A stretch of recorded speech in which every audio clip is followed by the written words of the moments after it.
Maraming mga fans si Catherine Bernardo at Alden Richards ang excited na matapos na ang kanilang movie na Hello Love Again na ayon na rin sa mga balita sa social media ay ipapalabas sa November ng 2024.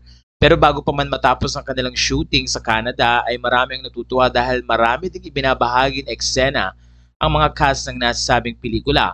Pero may mga bahagi din si Catherine Bernardo na tila personal ang mga approach niya pagdating sa pagpo-post.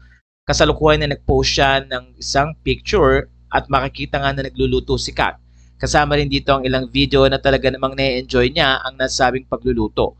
Ayon sa mga fans, natutuwa sila dahil kasama ni Catherine ang kanyang ina na si Min Bernardo na kung saan ay maaalalayan niya si Catherine sa mga kailangan nito lalo na't single si Catherine.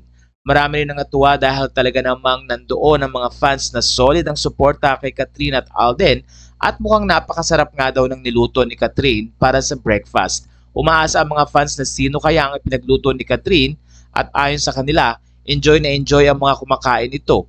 Natuwa din ang mga fans dahil napaka hands-on ni Catherine pagdating sa pagluluto at pag-aasikaso hindi lamang ng kanyang mga kasama kundi na rin ng kanyang kasamang pamilya sa Canada. Narito ang ilan sa mga video na talaga namang tila naglaway ang mga netizen sa panonood ng mga niluto ni Catherine at pagkaing ready niyang ihain sa bawat isa.